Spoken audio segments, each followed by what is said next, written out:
For decades, Disney was known for creating attractions that felt alive. Rides weren't just experiences, they were worlds. But over the last several years, something has changed. Disney's newest attractions are bigger, more expensive, and more advanced as far as technology goes. Yet a lot of them just feel hollow.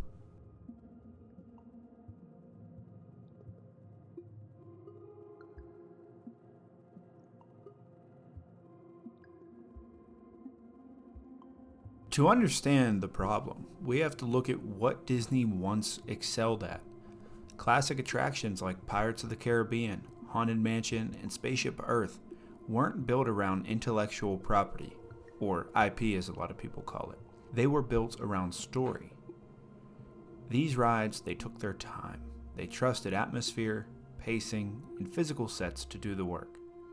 Even when IP was involved, it was adopted carefully. The goal wasn't to recreate a movie scene shot for shot. It was to build a believable environment that guests could step into. And more importantly, these attractions were designed to be experienced over and over again. Today, Disney approaches attractions very differently. Modern rides are almost entirely driven by existing franchises. The mandate is clear. A guest must instantly recognize the brand. As a result, attractions are often structured like condensed movie summaries. You're rushed from scene to scene, overwhelmed with screens, projections, loud dialogue, all over the course of only a few minutes. There's little room for mystery, little room for interpretation. Everything is explained loudly and immediately. It's almost like these days that the Disney parks doesn't trust you to make up your own thoughts, to complete the story, or to honestly put anything together on your own. They feel the need to spoon feed everything. That way nobody leaves the experience without understanding everything that was going on. Now, if you look at some of the attractions of the past, such as Pirates of the Caribbean, Haunted Mansion, or similar older attractions, these rides didn't explicitly tell you every part of the story, or they didn't start with characters that we've all seen in movies or TV shows before. Each ride, you were looking around trying to piece together more and more of the story, until, in your mind, it was complete. And this is where we get some of the characters from those rides that we love the most. Take a look at Haunted Mansion, for example. You have characters like the Hatbox Ghost, Madame Leota, and you have the Hatchaway family. Add in the Hitchhiking Ghosts, which, again, we have named as guests, and eventually the parks have adopted them. And we have given these rides a life of their own. Certain memories, certain new characters, and even things that are so beloved that Disney had to go back and update them just to match what we expect. Comparing this, if you look at Guardians of the Galaxy Cosmic Rewind at Epcot, each part of the ride is directly spoon-fed to you. There's no guesswork, there's no creativity. There's a story, you get on the ride, and you get off of it. But even when you do start thinking about it, this ride makes no sense in a long-term story perspective. Now, if you've seen any of the Guardians of the Galaxy movies, you would understand. This ride would have had to have taken place during the first movie. Groot is an adult.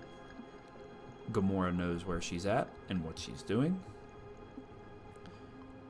But they do talk about Peter Quill saving the universe with an epic dance-off. How does this make any sense? It can't fall after the first movie. The original Groot sacrifices himself, and we are left with the newfound baby Groot. Gamora, in Avengers Endgame, loses her life, and we get a different Gamora who knows nothing about what happened in the past and nothing about her love interest with Peter Quill. So really, what sense does this ride make besides showing cheap characters that everybody already knows. Instead of feeling timeless, they feel temporary, like they were designed to be impressive today rather than memorable for decades. Disney isn't just competing with other theme parks anymore. It's competing with streaming services, video games, and at-home entertainment that can already deliver spectacle. The advantage theme parks once had was presence, being somewhere else, feeling surrounded by a world that exists whether you're watching it or not. When attractions rely too heavily on screens and pre-packaged IP moments, that advantage disappears. The solution isn't abandoning intellectual property. It's relearning how to adapt it thoughtfully. Give stories room to breathe. Let environments tell the story instead of characters explaining it. Disney still has the talent, the resources, and the legacy to create attractions that feel meaningful again. The question isn't can they do it? It's whether they're willing to slow down and trust the experience. Disney has never been afraid of technology. That alone is not an issue. The issue is how technology is being used as a substitute for physical storytelling. Screens are cheaper to update than expensive animatronics. Projections are easier than building massive practical sets with different moving parts. But screens don't age well. When technology becomes the centerpiece instead of something that supports everything around it, attractions lose their sense of permanence.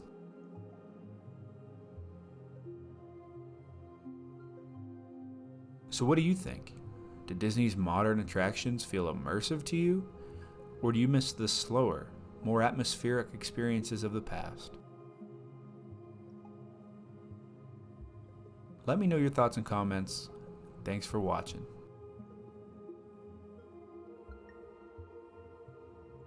This is Faceless Disney.